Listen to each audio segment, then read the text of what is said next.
Welcome to the CouchScouts podcast. We provide league-winning analysis, advice, and tools to help you dominate your league and build a dynasty. Scout, draft, win. Here's your host, Matt Cooper.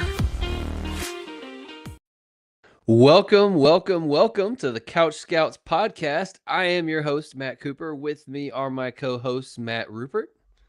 How you doing, my man? And Matt Jackson. What's going on, guys? And we are back with our Inside the Prospect series, week 3 of this thing. So we hit Carnell Tate the first week and Elijah Surratt on the bonus podcast. We hit Jeremiah Love week 2 with Katron Allen on our bonus podcast. And here in week 3, we are going to be talking about Boston, wide receiver out of Washington. He was a 3-star recruit coming out of high school, was the 146th ranked wide receiver in his class. Fast forward to 2025, though, and the 6'4", 210-pound redshirt junior caught 62 of his 95 targets for 880 yards and 11 touchdowns. Big season for him. I don't know if that includes his bowl game numbers because he actually just had a pretty big bowl game against Boise State as well. He ran 81% of his routes out wide, as you would expect from a 6'4", 210-pound individual. 18% out of the slot, 1% in line. He had 2.44 yards per route run. So all in all, pretty solid production profile. A note for those listening, whenever we make reference to stats, his receiving stats will rank against the other 246 FBS wide receivers with 50-plus targets in 2025, unless otherwise noted. So we are going to be trying to use some more data and advanced stats to back up the things, or not even to back up, just to tell the whole story. I think it's good for you. We're always going to be a film-based podcast. We're going to give our observation. Primarily what this episode is about is we all watched 5 games of all 22, at least. I think we had 6 games available to us. I know I watched 5. And we all made observations, and we're going to go trait by trait and compare notes with each other like we do every week during the Inside the Prospect series. And with all that being said, we are going to share some data as well to kind of go with each trait that we talk about and see, does it paint the same picture that we're painting with the stats for the film, or is there maybe some context that we should consider? So as always with the wide receiver position, we start with release and route running. Our philosophy is that a receiver's first and most important job is to get open. If you get open, you're going to earn targets. If you earn targets, you're going to score PPR fantasy points, which at the end of the day is what we are all looking for. So let's get right into it. Release and route running. And for a note for our longtime listeners, we have made a slight tweak to our process. We have always kind of talked about route running generally, but we've now broken it up into 2 categories. So we've got short to intermediate route running and deep route running. And I think physicality, it plays a lot into routes as well. So we're going to hit on that too. So we'll start here with release, with route running. What did you guys notice? I'll start with you, Rupert. I thought it was pretty solid in this area all around. Not spectacular. I liked his release quite a bit, mainly because of his hand fighting and physicality. I thought he had a really good inside release, not as good of an outside release. So I think his footwork was the greatest. Didn't quite have the explosiveness to really blow guys out of the water. But I thought he just did overall a solid job. I thought he was efficient with his footwork. And then I gave him a 7.5 for his release, 7 for short and intermediate routes, and 7 for deep routes.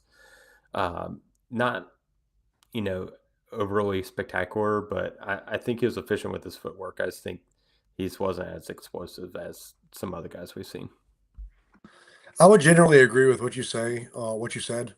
Rupert. I gave him, looking at my grades, I gave him an 8 for release. I thought he fired his feet really well. Definitely did well with the inside release. I would kind of agree he didn't exactly excel at outside release, but he gained separation when he needed to gain separation. So that was a big note that I noted. Um, Super physical guy, hand fight, shoves away defenders, especially in routes with Hmm. ease. I gave him a 9 for physicality for that. I just thought he did that really, really well. One of the things that I did notice is he was a much better deep route runner than he was a short to intermediate route runner. I thought he had the nuanced stuff in his deep route running, the head fakes, the little shoulder nods to get leverage deep.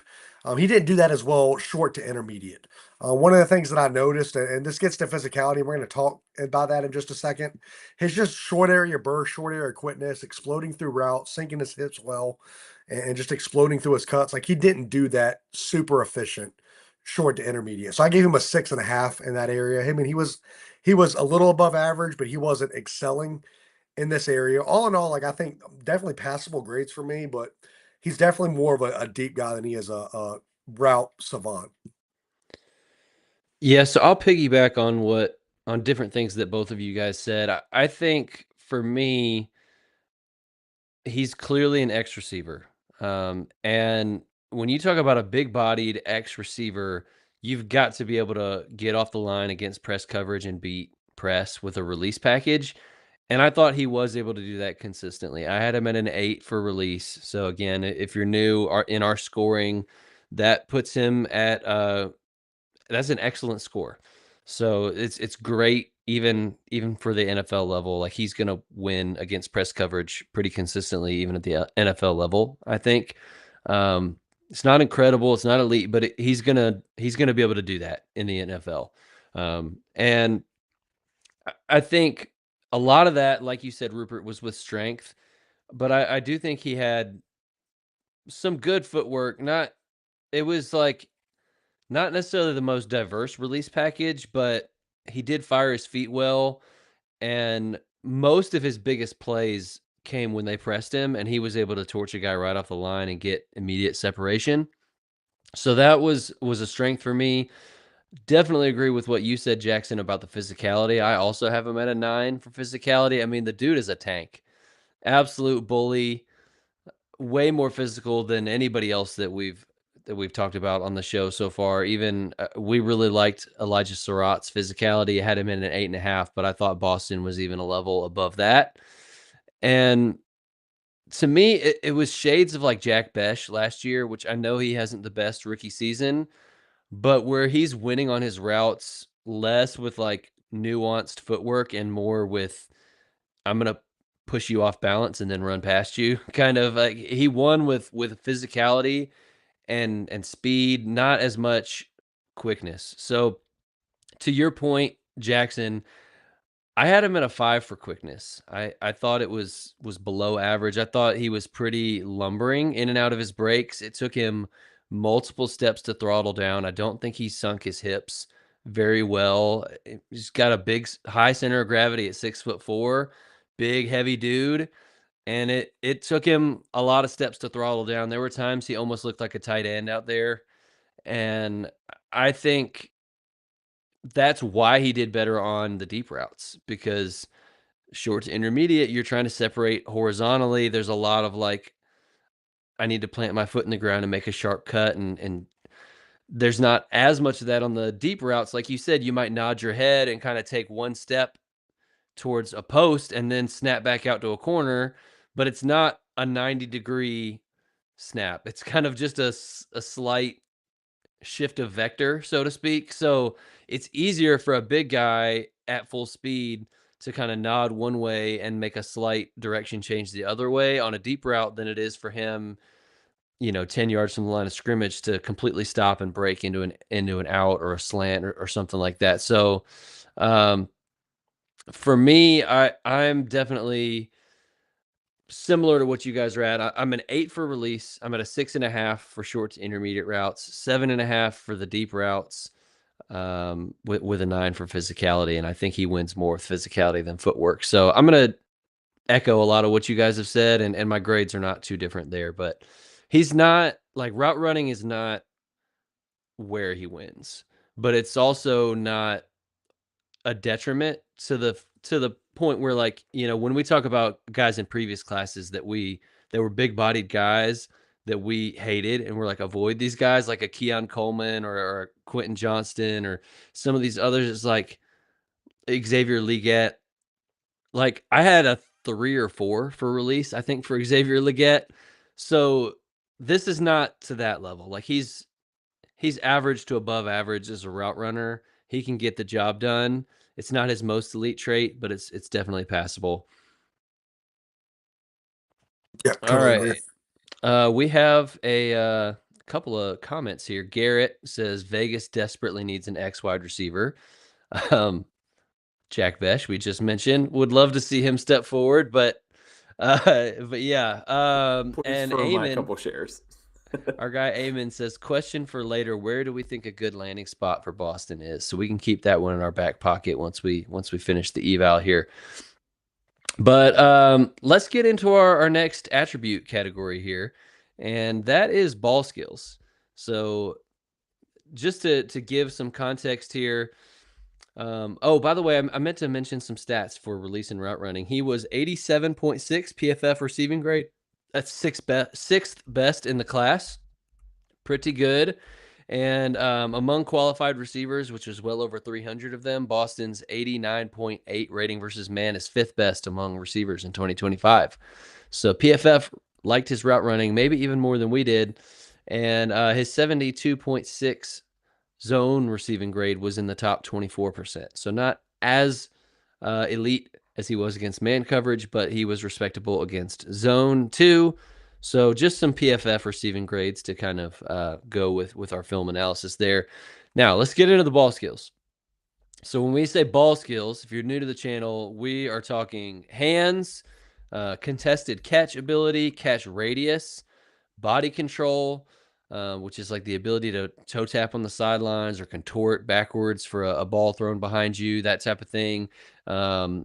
I would say physicality does play some into ball skills as well. And then ball tracking. Can you keep your eyes lasered in on where the ball is, particularly on deep balls, and get underneath it effectively? So all of that plays into ball skills. And I want to know, what did you guys notice here? I'll start with you, Rupert. I really, really liked his ball skills. Very strong hands. I gave him high marks across the board. Um, I think I only saw 1, maybe 2 drops in 6 games. I did have him a little bit higher on contested catch, and there's a couple where he didn't quite get position. I gave him 8.5 overall for hands, 8.5 for contested catch, 8 for catch radius. That big 6'4" frame pops off the tape. I thought he had really good body control as well. Gave him an 8.5 there. I also, like y'all, gave him a 9 for physicality. There's plenty of times, like in the end zone, wide receiver fade, just get off me, dude, and I'm doing a 360 one-handed catch. Like, you're not stopping this. I think he's going to be pretty similar to Elijah Surratt in that area, where he's going to be so physical in the red zone and can be a real weapon down there. And I gave him a 7 for ball tracking. I thought he did pretty well here. Because of his quarterback play on those deep passes, he had to adjust a lot to them. They weren't, thrown out in stride. They're thrown too far inside when they shouldn't be, or there's a lot of adjustment he had to do. So we got to see a lot of him having to track the ball and really adjust his route. I thought he was pretty solid there. Sometimes I feel like on some of those underthrows, he could have gotten under it a little bit better or come back to it a little bit better. But overall, I think he's had really, really good ball skills. I sent you a text today, Cooper, that said Denzel Boston's QB is terrible. No wonder he's got so good at contested catch and ball skills. Dude had to be. Like, and I think that sums it up perfectly, right? Like, I mean, this was clearly his best area, in my opinion. Like, I almost gave him 9s across the board. I gave him an 8 for hands. I thought he had really sticky hands. He attacked the ball in the air. He wasn't a basket catcher. He went out and got it. I gave him a 9 for contested catch, 9 for catch radius, 8.5 for body control, 9 for physicality. I gave him an 8 for ball tracking. So like all really strong marks for me. I think there are two plays that really set this up for me, right? It's the one play versus Colorado State. It was like a corner route or like some sort of route where like the DB is draped all over him. He fights the DB off of him, bends backward, catches the ball with one hand in the corner of the end zone. Like his ability to adjust the ball, to make contested catches, to contort his body around the sideline, it was evident there. And then there was one play versus Michigan over the middle of the field where dude just like goes up, high points the ball, is like completely vertical in the air, like, and it's not like those were the only two plays I saw, but like he did that so consistently that he is such like a high grade for me in ball skills. Like he is an X receiver, and sometimes we see these X receivers where they don't use their bodies well, they didn't use their physicality well. That was not the case for Denzel Boston. Like he has this in spades. I got to Yeah, piggyback and say that Michigan, or I'm sorry, Colorado State tape was just incredible. They pressed him a lot. So if any of our viewers just want to go watch a little bit of tape, watch that Colorado State tape. Like they pressed him a ton, he beat it a ton, and he made some spectacular catches in that game. yeah, for sure. The one that Jackson mentioned against Colorado State with the one-handed with his, I think it was with his left hand. He's like Yeah. warding the DB off with his right hand. He reaches out one-handed with his left hand and pulls it in the end zone. And by the way, he killed on that route and was wide open. The only reason it even had to be a crazy catch was because it was a terribly thrown ball from the quarterback. Sorry, DeMond Williams. It just just kind of stuck out there. But yeah, he was really good in the ball skills. I'm not going to beat a dead horse repeating what you guys said too much. I also had 8 or higher across the board. I believe for me, it was a 9. It was 9 for contested catch. It was an 8.5 for catch radius, 8.5 for body control, 8 for ball tracking, and 8 for hands. So really similar grades to you guys. Noticed a lot of the same things. I'll say from a metric standpoint that it kind of backs up what we're saying here too. He had a drop rate of 3.1%, which is a really good number. That's nice and low. 73% contested catch rate is ridiculous. Like 73% of his contested catches, he caught it. That means 50-50 balls for him were legitimately 70-30 in his favor. And in case you want to accuse him of being a contested catch merchant, 11 contested targets is not that crazy considering the dude caught 60 plus passes. So he did get open a decent amount. And also when he was in these contested catches, he was pretty phenomenal. So I will say that 60 catches on 95 targets, like it checks out watching the film that I watched. Yep. All right. So ball skills, definitely a strength for him. Probably his biggest strength. Let's go take a quick break before we get into the rest of these attributes. And I just got to shout out CouchScouts.com. I mentioned our bonus podcast already. We do a members only podcast every single week covering some more sleeper or in-depth names that you're going to need to know for your rookie draft.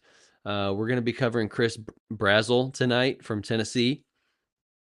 We are all of this is working towards, by the time we get to late April for the NFL draft, we will have scouted 60, if not 70 plus rookies in depth, trait by trait. We'll have written up scouting reports for each one, given numerical film grades, ranked them. I mean, the whole thing. It's a very in-depth process for our Couch Scouts rookie guide, which we want to get in your hands. We've also got an all 22 film room where you can actually go watch tape on some of these guys. And yeah, I think we provide a tremendous amount of value. Our members have also loved the one-on-one consultations that you can get on some of our more premium packages where you can book 30 minutes with one of us and we'll go through a dynasty roster of your choosing. And yeah, it's a lot that we're always trying to add to the package. We're always trying to add value for you guys. So you can go and get one of those packages for about $5 a month. And I think that's a steal for what you're going to get for a year with the Couch Scouts. And all that being said, let's jump back into the second half of the episode here, and we are going to get into athleticism. So, athleticism, meaning his speed, his burst, his quickness, and big bodied guy like this, at times, at first, I thought, is he that fast? I don't know. I can't tell. I really think he's a long strider. I think it's build up speed. I think he's pretty fast. I don't know about you guys. I gave him a 7.5 for game speed, which is a well above average score. Gave him a 6.5 for burst. I thought it took him a little while to build up to that speed. And then a 5 for quickness. So quickness was not a strength for him. It's definitely my lowest mark of the wide receivers I've graded so far, to give a 5 for quickness. But really, that stuck out multiple times to me on film, was how long it took him to change directions at times. So that's kind of where I'm at with him for athleticism. I thought he was more athletic than Elijah Surratt for sure. Where are you guys at? I'll start with you, Jackson. Yeah, I would generally agree with you. I think he's athletic for his size, right? For an X receiver, when he gets downfield and he's working those posts, those deep goes, like once he gets to his top speed, he's a fast guy, especially for the size. I would agree with you, Cooper. It took him a while for me to get there. I gave him a 6 for burst and a 5 for quickness. I don't think that he explodes well off the line of scrimmage, especially if he's running deeper downfield. Like that's the route design. And when it comes to like him in a short area field, breaking the defender down. I've always kind of said like him in a phone booth, right? Like he just doesn't do that well. I think he has more than enough speed for sure to be a weapon at the next level. We're gonna get into some yak ability, where I don't think this is his best trait at all. But I think his deep build, once he gets there, like it's good enough to be definitely above average in the league. Yeah, I saw it similarly. I gave him a 7 for game speed, 6.5 for burst, and 6 for quickness. I think I have a little bit higher quickness mark because I thought his jab step and inside release, he was able to exploit out of that very well. And then I also look at it through the lens. He's 6'4". He's not going to look like a 5'10" guy. So I think for his size, I think he has definitely NFL average at least quickness. Yeah, I can respect that if you're size adjusting it for sure. So we're all kind of in lockstep. He's more build up speed than burst, and he's not the quickest guy in the world. But I think he is a plus athlete. I think between his size and his physicality and his speed down the field, like that's a lot of how he wins. And he knows how to use his size too. Which is a huge, like, not every guy that's big knows how to use their size to win both on their routes and at the catch point, and he really, really does. So yards after the catch, we can, before we get into some of the wrap up stuff and our overall impressions, and we can answer the question about landing spots too. Yards after the catch is the last trait here, and you hit on it, Jackson. I don't think he was terrible in this. The stats aren't great. I will say that I thought he had good instincts. He would find it in a soft spot in the zone. He'd catch it. He'd immediately turn around and get upfield for 8-10 yards before a defender could get to him. I saw once or twice where he was able to put a foot in the ground and make somebody miss. And that's not a strength, but I did see multiple instances where he just like threw a guy off of him and broke a tackle with just some nasty to his game. I think I saw one stiff arm where he put a dude into the ground. So he forced 7 missed tackles in 2025. I'm not going to sit here and act like he's like breaking tackles every time he catches the ball. 4.9 yards after catch per attempt. It is in the bottom half among qualified wide receivers. But I thought, again, if we're size adjusting here, Rupert, I for a 6'4" guy, he's at least average with the ball in his hands. I put him at a 6.5. That might have been a little generous, but it's not like he just caught the ball and fell down every time. Like he was able to get some extra yards. So Where were you guys at with that? I'll throw it to you, Rupert. I gave him a 7.5, which might be too generous now that I'm thinking about it. I saw that nastiness to his he's like just a physical punishing wide receiver, and it's all the same thing that I see with running backs a lot. Like he's going to put his shoulder into the guy, and he's going to get like 4 yards after, like hitting the guy. I don't think he was given a lot of chances to really show off Yak. Like there's so many times like he's not getting hit in stride to where he can really take advantage. Like he's having It's to true. adjust to the ball. It's all the same thing. Like he gets the ball, he turns upfield right away, and he's at least getting 4 or 5 yards. Like even if the guy's like right on him, he's going to put his shoulder into him, stick the guy in the ground, and fall forward 4 or 5 yards. I saw, the stiff arm you mentioned, the nastiness. I saw him like going to the sideline. Safety's coming down. He just like puts his shoulder into him and just buries the guy with just a shoulder.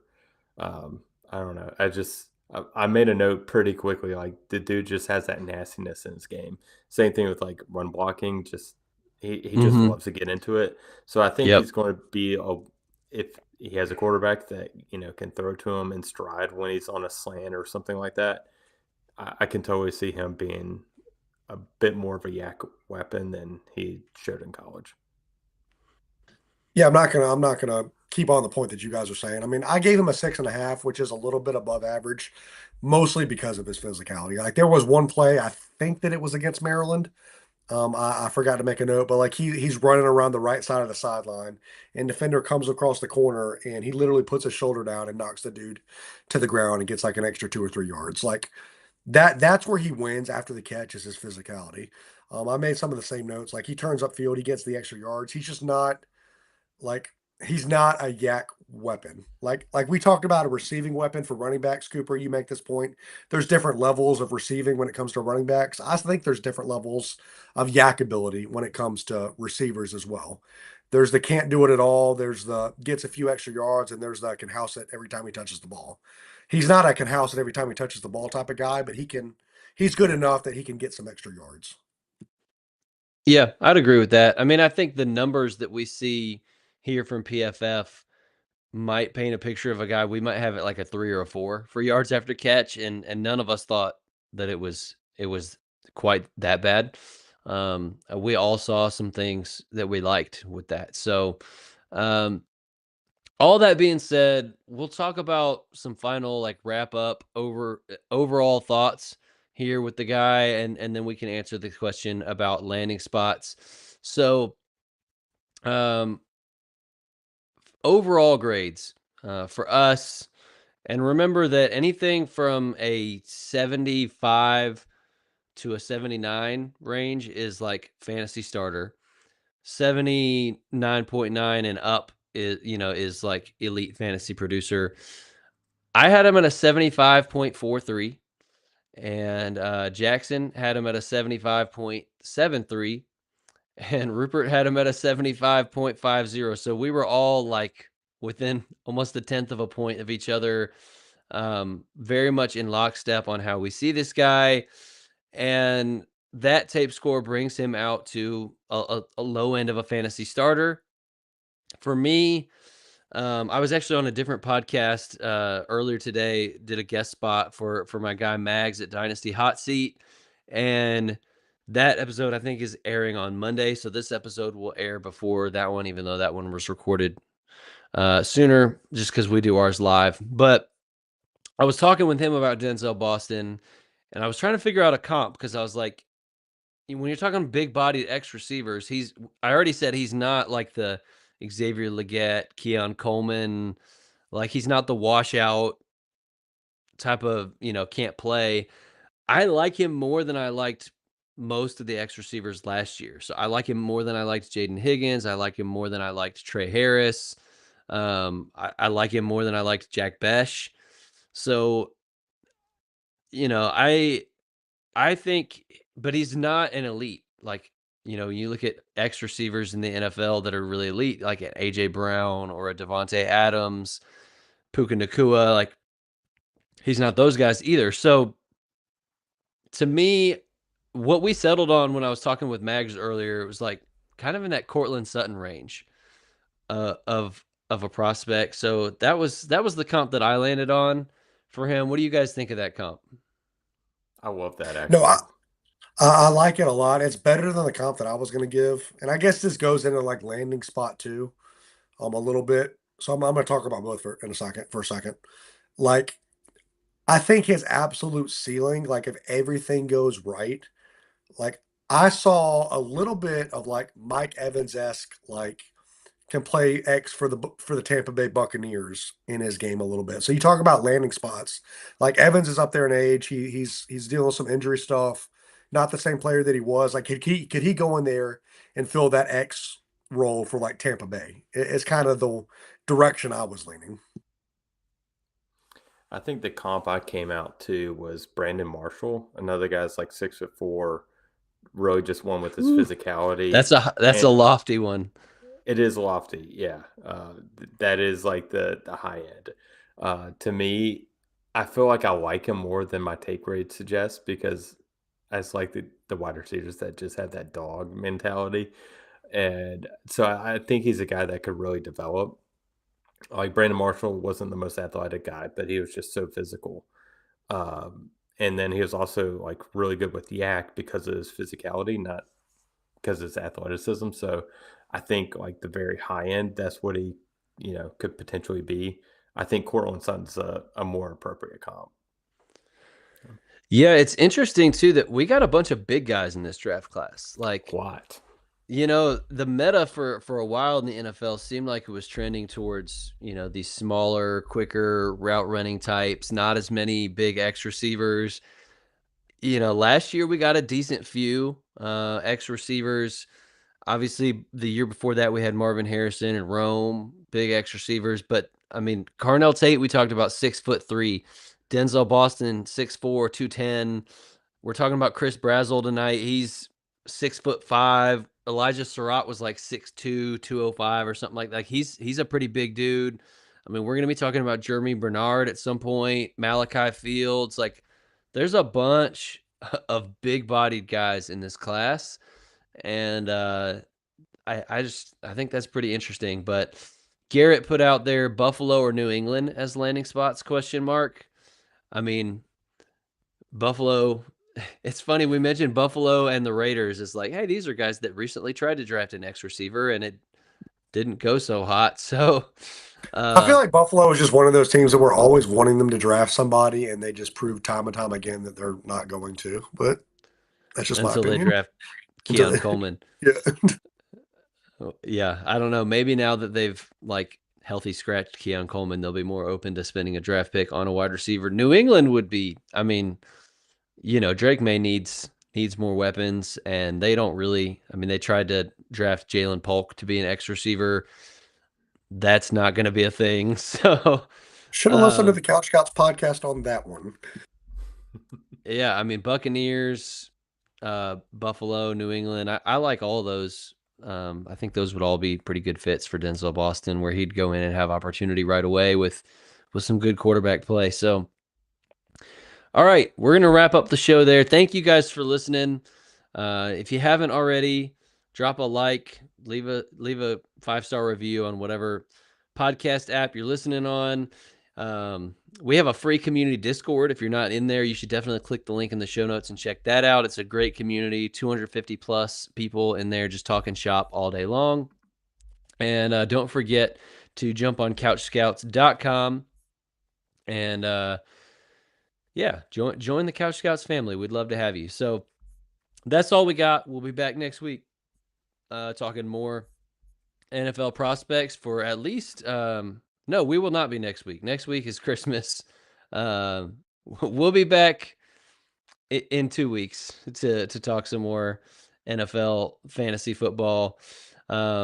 Actually, 2 weeks from now is both me and Jackson have the same birthday, so maybe we'll do some birthday podcasting. But yeah, so I have to get a live on-air gift for both of you. Correct. Live on-air gift. Yeah, if you don't, I'll be very disappointed, Rupert. But thanks for listening, guys, and we'll see you next time. Have a Merry Christmas and have a blessed week.